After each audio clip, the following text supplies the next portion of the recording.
Tenho muito orgulho de ter dividido com todos a aventura de defender a Constituição, a democracia e a justiça nesse país complexo, mas fascinante, que todos amamos.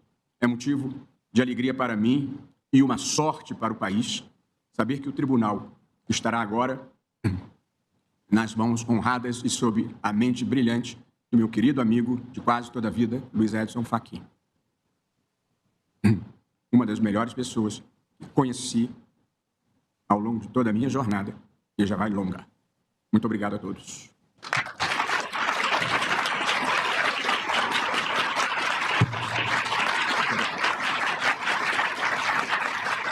Muito obrigado.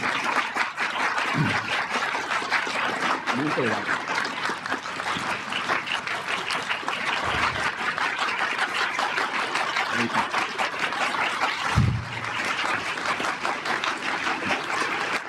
Muito obrigado.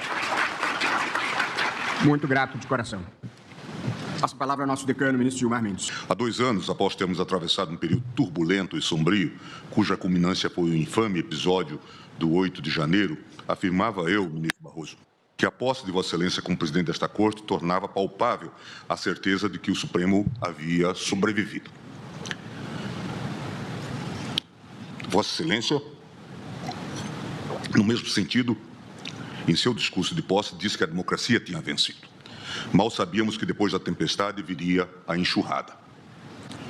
Hoje, após uma nova rodada de ataques, de violência e ousadia inéditas que irrompeu sobre esta Corte durante sua presidência, posso asseverar novamente, com renovada convicção, o Supremo Tribunal Federal sobreviveu.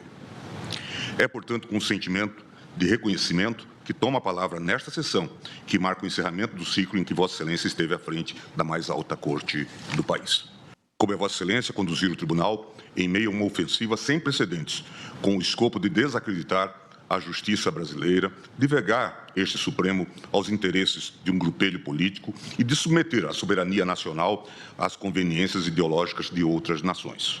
Situação insólita, que exigiu coragem, equilíbrio e serenidade. A presidência de Vossa Excelência entra para a história como a primeira vez em que um chefe de Estado, ao lado de militares de alta patente, é condenado por golpe ou tentativa de golpe de Estado no Brasil. E esse é um fato que merece registro. Trata-se de um evento raríssimo, também em termos mundiais.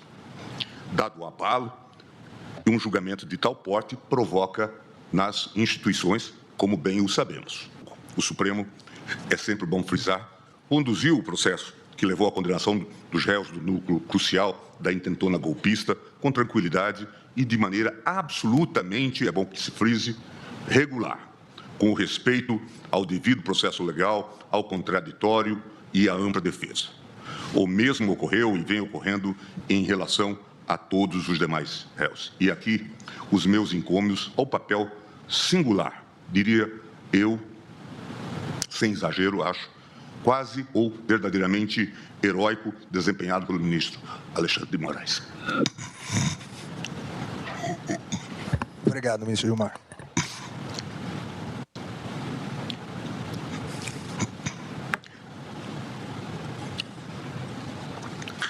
Mas a sua presidência não ficará marcada apenas por esse processo, ministro Barroso. Na seara dos direitos fundamentais, este tribunal, sob sua direção, avançou em pautas de enorme relevância social. A proteção ao meio ambiente, a defesa da igualdade de gênero, a proteção das minorias, sempre sob a égide da dignidade da pessoa humana, foram itens recorrentes na pauta de julgamentos. Senhor presidente, nesta sessão que marca o desfecho de mais um ciclo neste tribunal, me vem à memória de todas as 14 presidências que presenciei, incluindo a minha, claro, nos meus 23 anos de casa. Cada gestão trouxe suas características próprias, seu estilo singular, suas marcas indeléveis. Mas em todas elas restou resguardada a Constituição e preservada a grandeza desta Corte, que se afirma, assim eu aprendi, pela cordialidade, pela unidade na pluralidade, para utilizar o léxico hegeliano, e não por estrelismos e voos solo, que nem sempre, como sabemos, acabam bem. Em 1914, em seu discurso sobre o Supremo Tribunal Federal na Constituição brasileira, portanto se referindo à Constituição de 1891, afirmava com a loquaz exatidão de sempre o inefável Rui. Erguida entre potestades tamanhas como barreira insuperável às demazias de parte a parte, a Suprema Justiça Federal não poderia escapar sempre ao embate das irritações políticas, contrariadas, ora de um lado, ora de outro, pelo arbitramento dessa magistratura.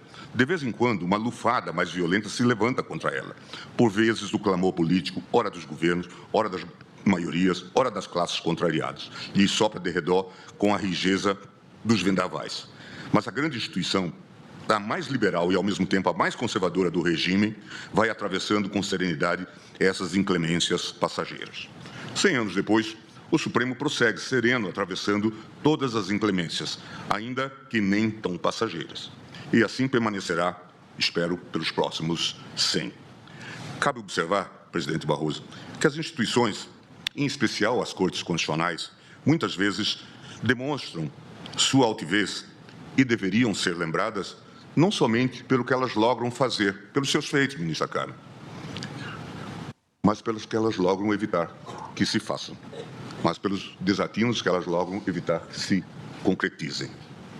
E como nós sabemos, e hoje a história registra, esta Corte logrou evitar uma grande debacle. Para encerrar, senhor presidente, é sabido que tempos difíceis formam homens fortes, mas eles também forjam relações fortes. E neste período conturbado da vida institucional do Tribunal, em que enfrentamos momentos desafiadores, unidos pelo compromisso comum de defender a Constituição, a democracia e o Supremo, consolidamos uma relação de admiração e respeito. Receba, pois, ministro Barroso, o meu reconhecimento, o reconhecimento dos seus pares, da comunidade jurídica e da sociedade brasileira, pelo seu trabalho devotado, pelo seu legado enorme que deixa para o país e pela forma corajosa, altiva e inabalável com que conduziu o tribunal durante o maior assalto que ele sofreu na sua história recente. Seu estilo elegante, sua palavra assertiva e sua condição tranquila, mesmo em meio às tormentas, serão sempre lembrados. As futuras gerações saberão olhar, espero, para este período e reconhecer que este tribunal e a democracia brasileira foram duramente provados. E, repito, também, em grande medida, graças à sua liderança, eles resistiram. Muito obrigado.